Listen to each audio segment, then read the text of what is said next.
is cutting edge apologetics, anthropology. How do we look at the man? How do we look at the man? And we'll say something a little bit about that. It is one of the great debates that is on today, and that is the question, what is man? ISUD is a worldwide organization that is trying to answer that question at that 10th Congress that will be held here in Romania. I'm presenting a paper, but that question is, what is a human being? Why is that so important? Is because it's not only about theoretical issues. What is a human being has a lot to say about things such as human rights. What about some of these issues of bioethics? What do we do with democracy versus dictatorship? So we've got this ferment all over the globe. And if we are not clear on what is a human being, then we struggle with coming to some realizations and some solutions. I'm concerned this morning only with how does our view of man shape our apologetics, or how does it shape how we interact with one another. So to say that I am a person does not seem to be identical with when I say I am a professor. That is, those seem to be two different things. I am a person, or I am a professor, though we would use that language. The Christians have often marked the uniqueness of humanity by claiming we are made in the image of God. Now, that is a phrase over which there's even discussion among evangelical theologians. What does it mean to be made in the image of God? So I'm not going to try to unpack that, but the fact is that Christians have traditionally believed that man is unique, and his uniqueness flows out of this notion that he is made in the image of God. Schaeffer said regarding even fallen man, he said, now perhaps you don't like the word nobility, but whatever word you choose, there is something great about man. And he said, I want to add here that evangelicals have often made a serious mistake by equating the fact that man is lost and under God's judgment with the idea that man is nothing, that he is only a zero. And he said, that's not what the Bible says. There is something great about man, and we have lost perhaps our greatest opportunity of evangelism in our generation by not insisting that it's the Bible that explains why man is great. So that really is sort of the core in Schaeffer's thinking. Man is not a zero. He did clearly believe theologically that man was a fallen being, that he had been not destroyed, but certainly seriously affected by sin. And yet he says, the fact of the matter is that there is something unique, there is something noble, he even used that term, about man because he's made in the image of God. And so you can listen as you can read Schaeffer, you will hear him say on a number of occasions, man is not a zero. Now he said he thinks that the evangelicals have lost a great opportunity of evangelism because we have considered that man is only a zero, that man is nothing. And that's what I really focus on this morning is how would our understanding of man being made in the image of God, how might that affect how we view man and then how we interact with humanity, even the fallen human being. So the Bible on the one hand affirms that man is fallen, but it also affirms on the other hand that man is made in the image of God. So Schaeffer says, how in the world do we understand that we can see man do so many cruel things, and on the other hand we see man do so many good things? And he said, well, Christianity is the only system that has an answer for that. We are very cruel because we are fallen, but because we're made in the image of God, of course, he said, are noble.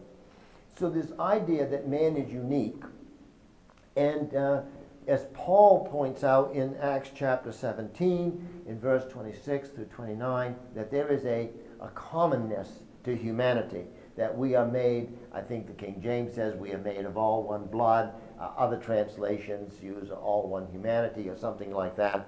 But it says that there is a unity to humanity, so that when you and I look at the person in front of us, we do not first see a sinner.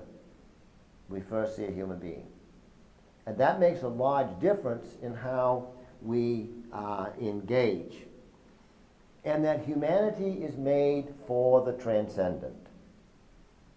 That we long for something, and we'll get to that in a minute.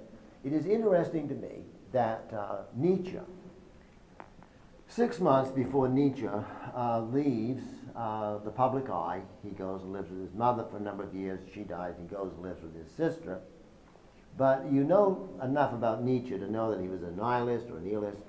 And, but as he gets to the end of his life, in his book, Human, All Too Human, Nietzsche says this.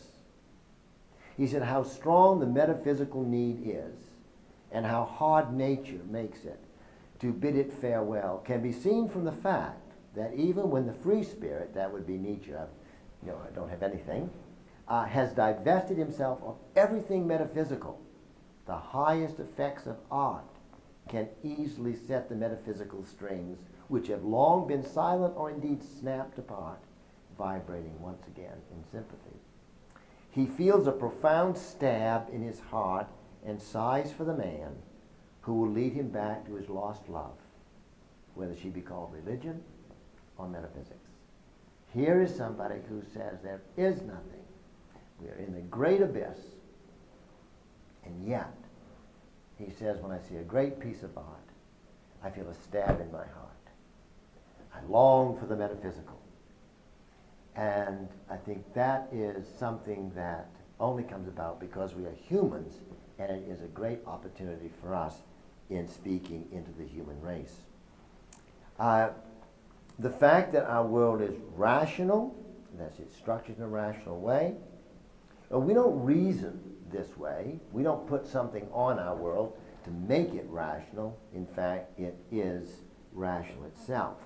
So if man is made in the image of God, then the structure of the human mind corresponds to the structure of the world that God has created, and it makes our world intelligible. But because we're made in the image of God, we also have this deep longing for something beyond ourselves. Nietzsche says, whether it be the metaphysical, whether it be religion, I just wish I could get back to it. Why? Because that's what humanity really has been made for. So what does it mean for us as we are witnessing? And we often hear people say, well, you're made in the image of God and this and that. But I will mark out several things that I think that this means for us. If we really do believe that man is made in the image of God, and if, as Nietzsche even says, we have a longing for that which is beyond ourselves, then what does that mean for us when we're trying to engage the unbeliever who really doesn't have any interest in what we've got to say, by and large? We live in a world or a culture, in most places, where the God is the implausible factor in our thinking. Well, the first thing I would say is that we need to be respectful. I often ask people, well, what does that mean? What does it mean to engage an unbeliever in a respectful way? Well, it means to listen to the other person carefully. If you talk to anybody who knew Schaeffer, I think, I said talk to anybody, but I think the general rule, they will all say generally the same thing. What made Schaeffer's approach to them personally so attractive was that he listened to them. Not the way we as evangelicals often listen. You know, keep talking, and we're not really listening. We're just thinking about what are we going to say when they take a breath. And we'll answer a question that they're not even asking, but that's what we know. We think that's what we ought to say. But that was not Schaeffer. Schaeffer really took the man or woman in front of him seriously. And therefore, because he believed that that person was made in the image of God, that person had a real mind, that that person had reached a position theologically, philosophically, sociologically, whatever, that they'd reached a position not just to be ugly, not just to be indifferent, because that's really where they ended up.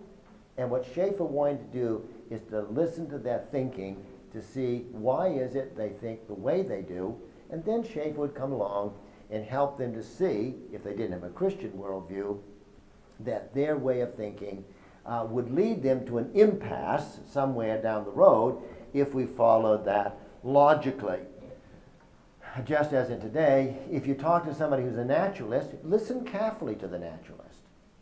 Now, what the naturalist is going to do is he's going to argue that, there is no metaphysical, there's nothing above the real, nothing above the physical, and yet that very person wants to believe that he or she has some, what we call intentionality, that they have some kind of freedom. And yet if it's really true that naturalism is the way things are, if it's the order of the day, then you don't have any freedom. You simply can't have freedom. So you need to help people come to that understanding because it brings their worldview into collision with reality. Then secondly, we need to be honest. That we do not have absolute certainty about many things in life. That's just the way it is. I know we like to talk as if we are absolutely certain epistemologically, but few of us have that kind of certainty.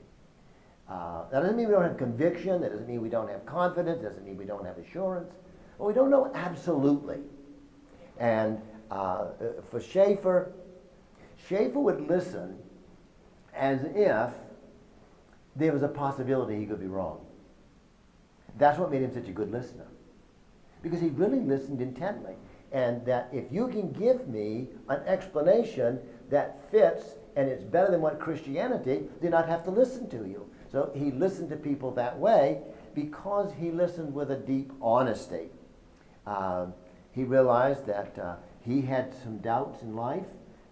He realized that some things are easier to explain than others.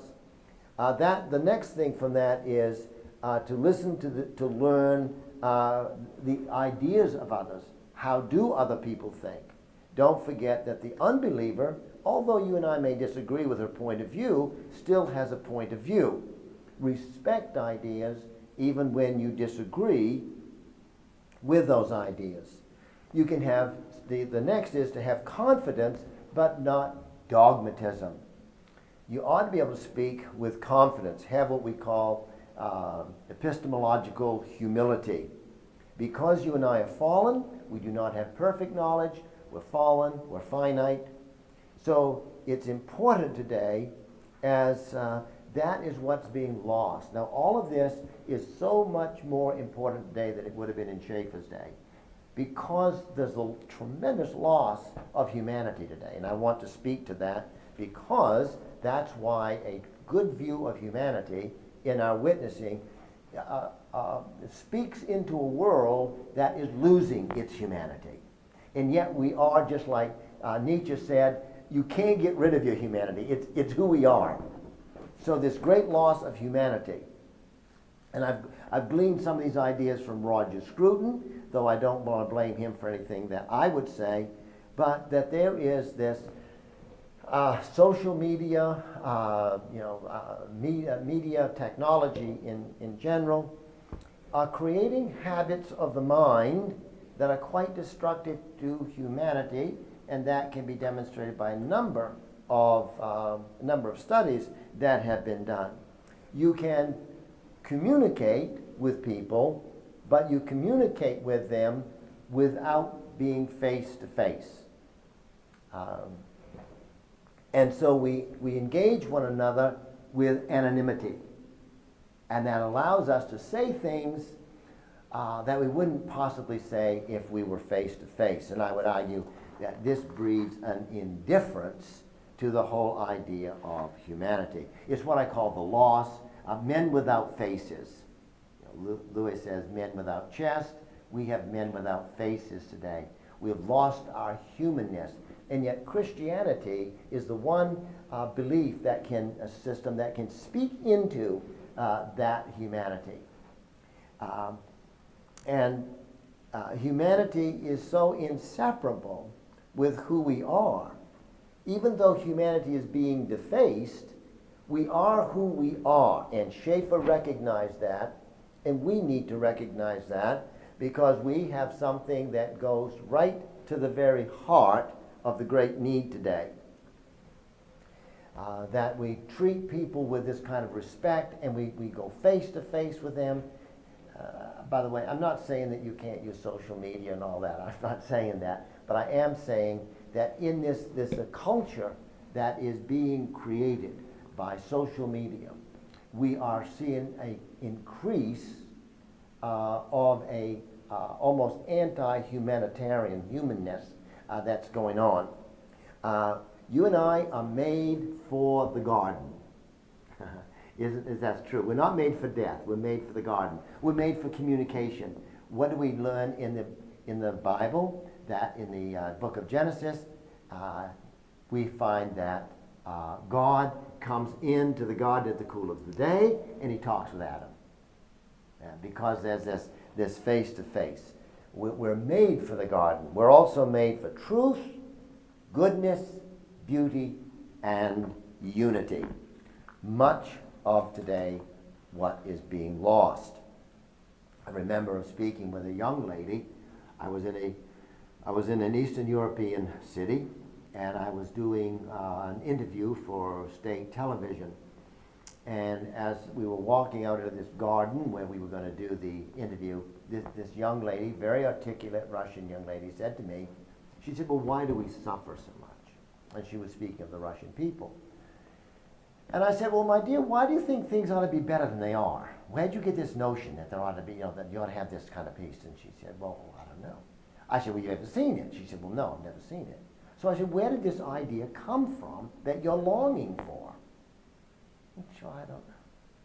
And I said, is it possible that you and I were made, and I don't think I used the word garden, that we were made for a place of peace and what I would call shalom, the way things ought to be.